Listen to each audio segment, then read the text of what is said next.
Buenas tardes y gracias por su sintonía. Hoy tenemos con nosotros el abogado y experto en artes. Vamos a aprender mucho hoy, pero antes de empezar el segmento, le damos las gracias al equipo de producción de WLRN en español, empezando con el superdirector Al Chacoy. Muchísimas gracias por hacer este segmento en español posible. Gracias a Justin, gracias a John, a Gus, Charlie y a Gabriel. Muchísimas gracias por hacer este segmento posible. Y ahora, con gran orgullo, les presento a nuestro invitado de hoy, el abogado Silvino Díaz. Bienvenido. Muchas gracias Ana por tenerme. Es un placer estar aquí con ustedes y muy emocionado. Ay, muchísimas gracias. Vamos a aprender mucho hoy porque esto es una área que muchas personas le gustan porque es algo que es como la vida, la música, todas esas cosas. Pero antes de empezar, queremos saber un poquitico sobre usted, de dónde eres y cómo es que llegaste a ser un abogado. Claro que sí, con mucho gusto, Ana. Pues soy un abogado de entretenimiento, trabajo en la firma EPGD Business Law, que es una firma de derecho comercial aquí en Miami, Florida, pero tenemos abogados licenciados en distintos estados de la nación.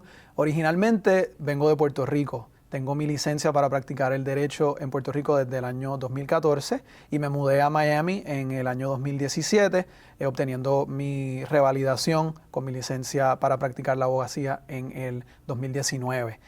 Mi área de práctica generalmente es el entretenimiento, con un enfoque en música, en tecnología, creadores de contenido, pero también trabajo distintos temas de índole comercial como litigios, corporativo, contratos y también lo que es la propiedad intelectual. Y yo tengo entendida que cuando hacer un abogado es posible de ser un abogado de contratos y también de litigio.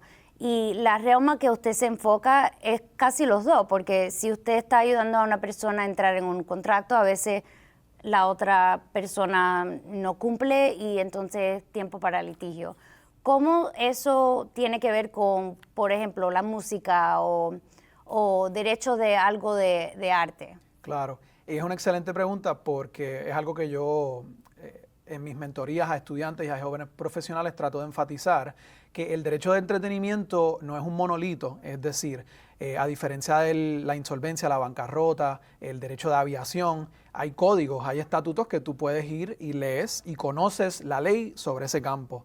El derecho de entretenimiento en realidad es un conjunto de distintas áreas de práctica legal que todas tienen que ver con el sujeto que al final del día es la persona que está en el entretenimiento. Puede ser un atleta, puede ser un escritor o escritora, puede ser un artista de teatro, puede ser un diseñador gráfico.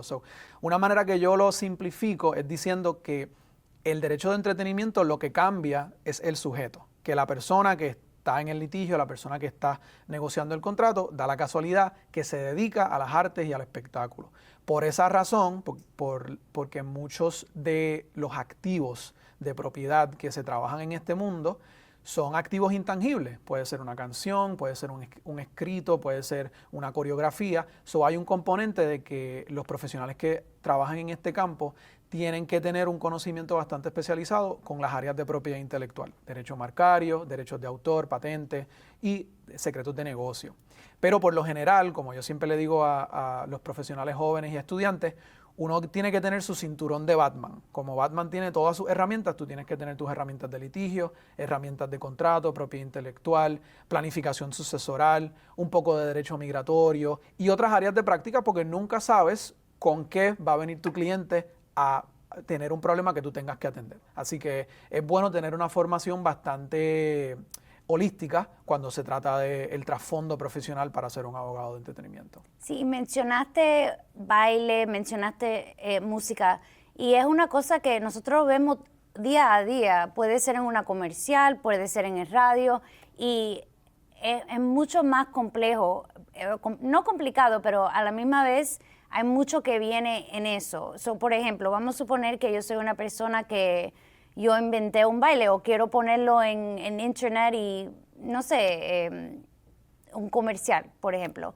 ¿Qué sería el primer paso si hay alguien que está interesado en una producción o en ese baile? ¿Qué sería el primer paso para asegurarme que, bueno, yo estoy dispuesta a hacerlo, pero tengo todos mis derechos que van a estar intactos y voy a recibir lo que debería recibir como un artista? Sí, por lo general, la mayoría de los artistas o personas que están en el mundo del espectáculo no están trabajando al vacío. Si eres un bailarín, puedes trabajar con un coreógrafo, puedes tener un asistente, un manejador, lo mismo con un músico. Puedes tener un productor musical, un arreglista, un compositor que te esté escribiendo la letra.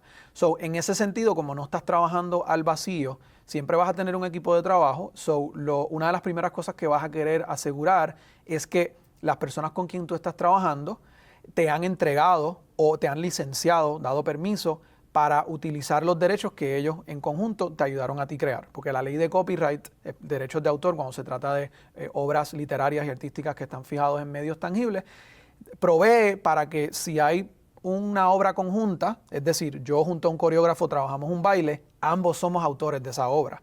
Pero si yo soy un bailarín famoso que va entonces a ir a una serie de televisión y tiene que entregarle al canal de televisión, a esa estación, unos derechos para que puedan transmitir esa coreografía que es mía, yo necesito tener el derecho de la persona que me ayudó, que es un codueño de esa obra. So, siempre hay elementos contractuales que van a establecer a quién le pertenecen los derechos. Y en adición a eso está el elemento de los derechos que deben existir y estar registrados frente al gobierno. So, siempre hay un componente de uno solicitar los certificados de derecho de autor, certificados de derecho de marca, para que uno tenga la evidencia de que esa obra es de uno. Y entonces con eso, por ejemplo, vamos a decir que uno hace una coreografía y la coreografía es de uno obtiene el certificado y mañana se entera que hay alguien en YouTube que subió un video que está teniendo millones de reproducciones.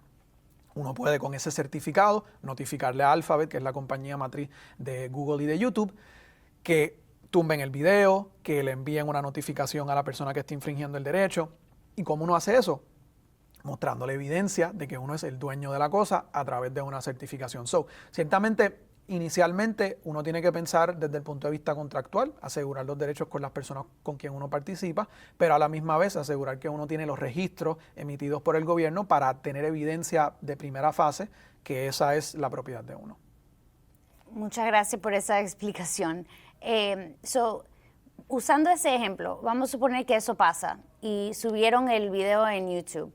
Tengo entendida ahora que en vez de, oh my goodness, voy a tener que contratar un abogado para ir al litigio y eso quizá es costoso, es posible de escribirle mencionaste la compañía de Google para bajar ese video.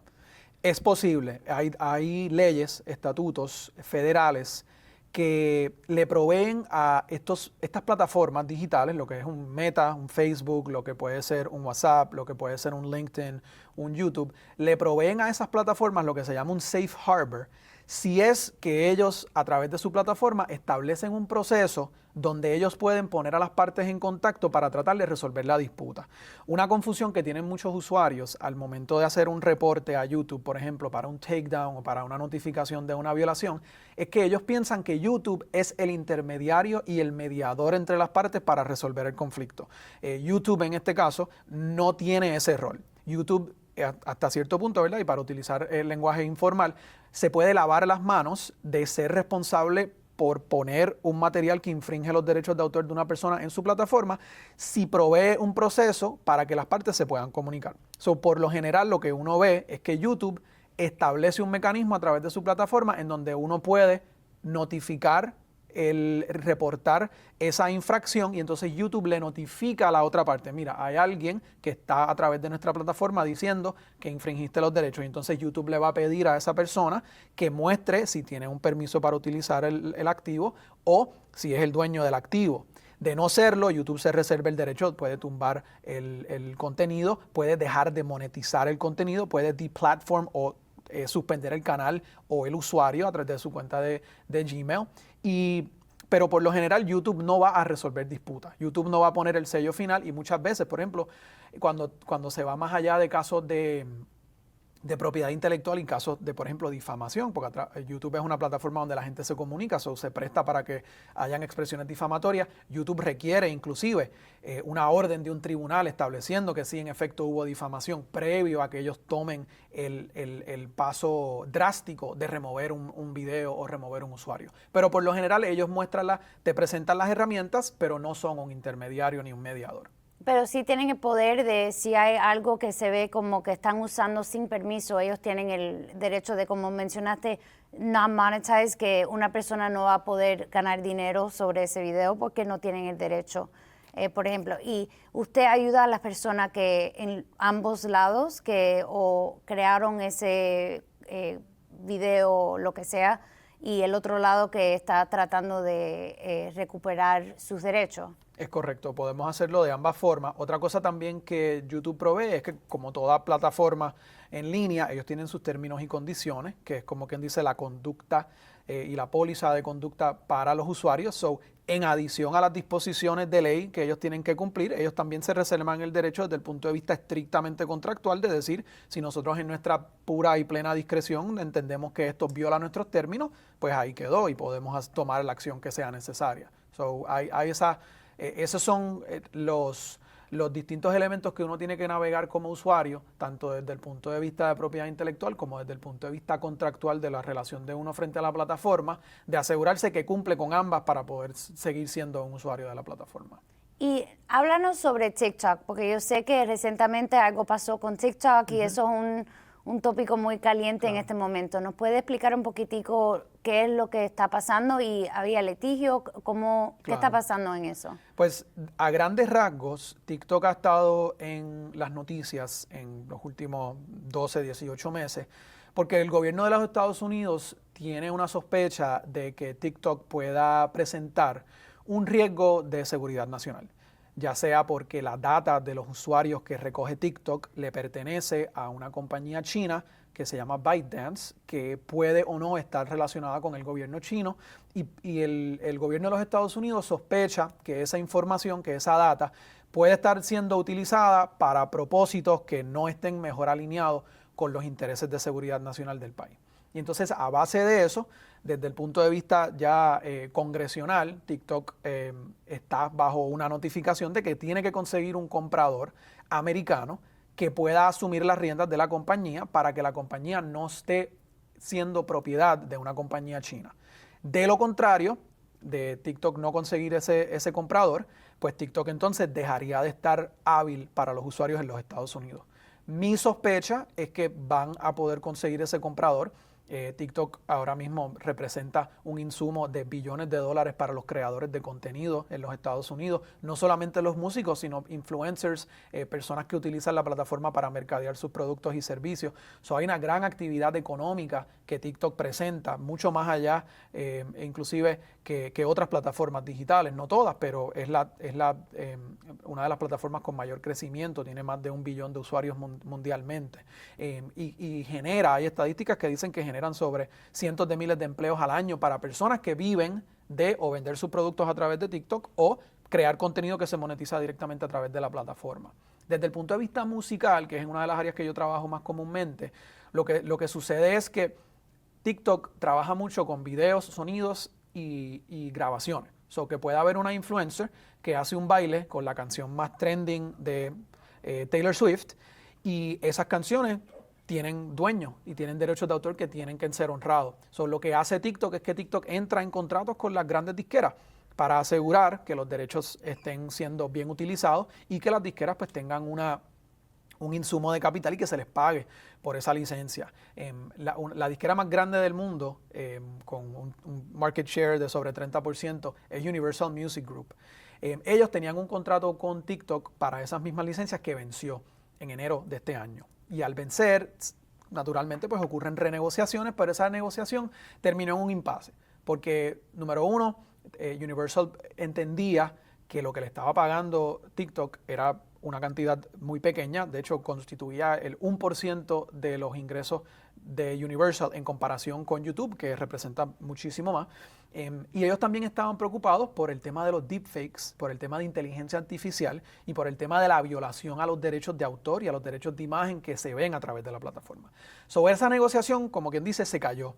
Y hubo un tiempo desde febrero hasta mayo de este año en donde la música de Universal no estaba disponible en esa plataforma. Si tú eras, un influencer que quería utilizar esa canción de un artista bajo el sello de Universal, como por ejemplo Drake, el video te iba a salir en silencioso, porque no ibas a tener esa canción que podías utilizar a través de la plataforma. Luego de unos meses de negociación, finalmente llegaron a un acuerdo en mayo, y ahora pues ya actualmente la música de Universal está en la plataforma. Pero lo que eso hasta cierto punto abrió la puerta es que pues potencialmente pueden haber otras disqueras que se les vence el contrato, que van a querer más o menos el mismo trato y asegurar más derechos para sus artistas, para sus activos y ese tipo de cosas. En adición a eso, como quiera, existe el riesgo de la invasión de la data que el gobierno de los Estados Unidos ha presentado y todo lo que tiene que ver con inteligencia artificial y deepfakes. Yo creo que esta conversación de TikTok no la hemos dejado de tener y vamos a ver esto mutarse en el futuro mientras la tecnología siga mejorando. ¿Y qué pasa si no hay comprador y los Estados Unidos dicen, mira, no vamos a usar TikTok más? ¿Ese contrato entre Universal y TikTok va a ser efectivo o qué va a pasar? Bueno, Universal, según entiendo, pues es una disquera global que tiene presencia en múltiples jurisdicciones. Al punto en que ese acuerdo pueda o no estar válido en España, en Inglaterra, en Australia, es posible. En los Estados Unidos, el efecto práctico sería que tú no vas a ver TikTok en el App Store, no lo vas a poder descargar. Hay personas que dicen que uno puede utilizar un Virtual Private Network, un VPN, que esconda el origen del usuario para uno a través del VPN poder continuar utilizando esa plataforma sin que el gobierno de los Estados Unidos se dé cuenta que está dentro del país. Es posible que eso pueda seguir sucediendo, aunque pues obviamente uno está circunvalando un poco la ley. Pero el efecto práctico es que ya no se puede descargar la aplicación y ya no la vas a poder utilizar a través de tu proveedor de servicio de Internet local en los Estados Unidos. Y hay otros cambios en las leyes recientemente, bueno, no necesariamente cambios, pero ahorita teníamos una decisión de, creo que el primer circuito, que hablamos sobre derechos, pero de una persona individual que es parte de un grupo o cantante, por ejemplo. En esta decisión nos dio direcciones en cómo una persona puede estar clasificado como una artista y que puede recibir ciertos royalties. ¿Nos puede hablar sobre esa decisión y la importancia que ahora vamos a ver con que va a tener o afectar los artistas individuales? Claro, con mucho gusto. Para aquellos que son músicos y para los que están ya sea en el proceso de escribir música, grabar música, siendo partícipes como disquera, como ejecutivo en lo que es la industria musical, esto puede ser muy pertinente. En los Estados Unidos está la ley de derechos de autor que establece que el autor es el dueño de la obra desde el momento en que la crea. Cuando se trata de música es interesante porque la música técnicamente crea dos derechos. Está el derecho a la composición, que la composición es los arreglos musicales con la lírica, pero también están los derechos sobre la grabación sonora. Un ejemplo que yo utilizo mucho es una canción muy famosa puertorriqueña que se llama Preciosa, que la escribió hace muchísimos años un compositor puertorriqueño, Rafael Hernández. Esa es la composición. Pero la versión más famosa de esa canción la interpreta el salsero puertorriqueño Marc Anthony. Esa es la grabación.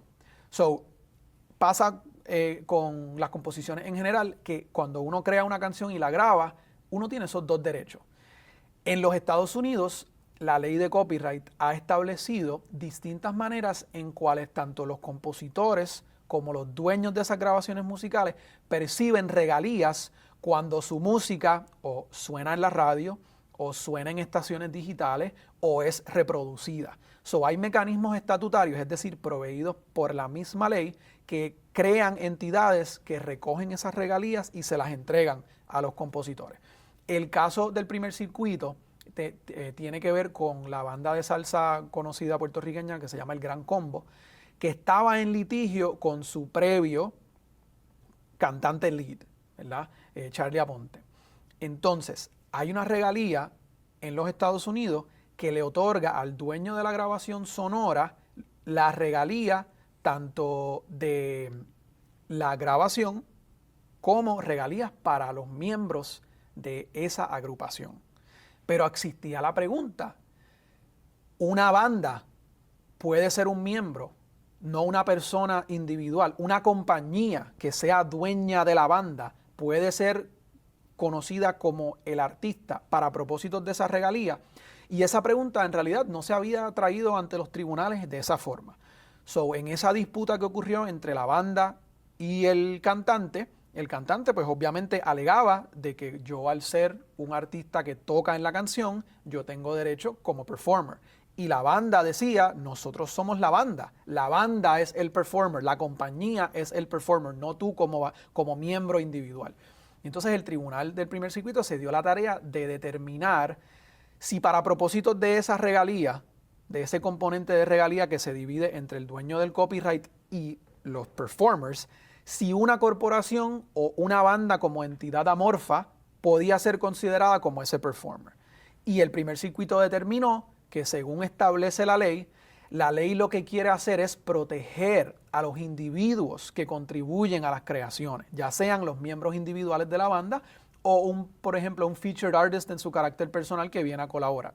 Por el momento, la determinación es que para propósitos de ese segmento, de esa regalía que es de transmisión digital, una entidad corporativa no puede ser un performer, tiene que ser una persona natural.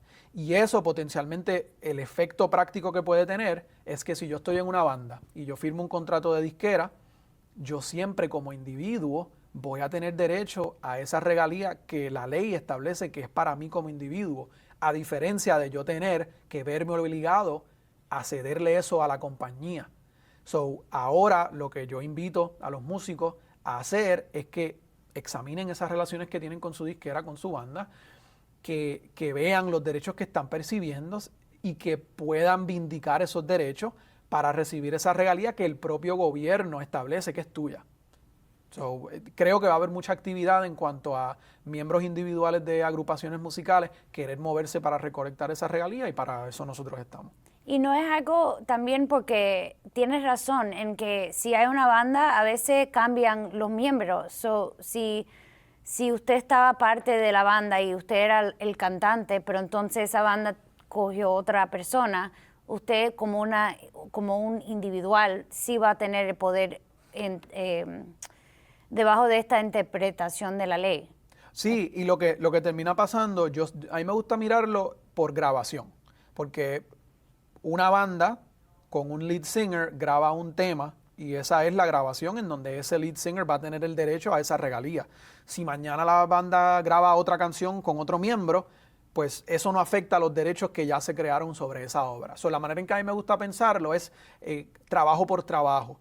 Y dependiendo de si en ese trabajo el miembro de la banda fue el lead singer o fue una persona que tuvo, porque la ley lo define como una participación prominente. Si tú eres un cantante de fondo, pues probablemente no vayas a tener el derecho a esa porción de la regalía. Sí vas a tener un derecho al 5%, el 2.5%, dependiendo si fue música o vocalista. Pero sí, a mí me gusta pensarlo obra por obra. ¿Y esto es algo que se puede poner en un contrato para evitar cualquier otro problema en el futuro? Por ejemplo, si yo voy a cantar una canción, yo sé que es una banda y yo tengo conocimiento con la ley. ¿Es posible de entrar en un acuerdo con la banda diciendo claramente que por X canciones yo voy a recibir X? ¿O eso es completamente separado? Eso es excelente pregunta, Ana. El caso, de hecho, uno de los argumentos principales de la banda era que ellos habían hecho que el cantante, en este caso el lead singer, que ahora Charlie Aponte, que se encontró, ¿verdad?, prevaleciente en esta acción, el argumento de la banda es que ellos habían hecho que él firme lo que se llama un work for hire, que es un trabajo por encargo, que entonces uno cede los derechos desde el inicio y uno nunca se convierte en dueño del tema porque pues, uno firmó ese contrato. La decisión como tal no discute qué sucedería en el contexto de work for hires, en el contexto en donde previo a que se grabe la canción, yo como disquera, yo como banda, te hago a ti firmarme un contrato que me dice que tú no tienes derecho en lo absoluto al tema o a la regalía. Mi interpretación al momento es que si eso ocurre, técnicamente sería un contrato válido y el work for hire sí vendría por encima de ese derecho estatutario, porque el work for hire viene a reemplazar ese derecho porque las partes de modo voluntario, inteligente y competente han acordado unos términos diferentes. Por otra parte, aun cuando no exista un work for hire, porque esa regalía al miembro de la banda constituye un 45% del total de la regalía que recoge esa entidad. un 50% va a ir al dueño de la grabación automáticamente. Eso, estamos hablando solamente de ese 45%. Eso no significa que yo como lead singer tengo derecho al 45% en su totalidad, porque si hay otros performers que han tenido un rol prominente en ese tema, vamos a decir 4 performers, pues ese 45% se dividiría potencialmente entre 4. So, la decisión ni la ley establece que uno tiene como artista performer el derecho al 100% de esa porción, pero que tiene derecho a recibir ese tipo de regalía. De que se puede navegar a través de un work for hire, yo entiendo que es posible, pero al final del día lo importante es reconocer que uno tiene derecho a una regalía que origina de esa porción, que sea el 45% entero o que sea otra cantidad menor, pues eso estará sujeto a la negociación de las partes. So, la respuesta es que sí, yo tengo derecho, pero la pregunta en cuanto el porcentaje, esa es la pregunta que no estaba contestada en este caso. Correcto. No se atendió necesariamente que la persona que es el performer prominente va a tener el derecho completo a ese 45%, pero no creo que eso tampoco estaba en disputa. Es posible que en el futuro pues veamos otros casos que quizás atiendan eso con un poco más de particularidad. Okay, bueno, muchísimas gracias. Hemos aprendido mucho. Gracias por estar con nosotros. Si usted tiene algunas últimas palabras para nuestros televidentes. Seguro que sí, Ana. Para los televidentes, un placer nuevamente. Yo soy Silvino Edward Díaz. Me pueden encontrar en el bufete EPGD Business Law. Estamos aquí en Miami. Yo soy el director de la División de Derecho de Entretenimiento. Me pueden encontrar en todas las plataformas como Silvino Edward. La división de nosotros se llama Starving Artists, so pueden buscar Starving Artists en todas las plataformas, todas las redes sociales. Pueden visitar nuestro podcast y estoy a la orden. Muchísimas gracias. Bueno, muchísimas gracias y a ustedes hasta la próxima semana.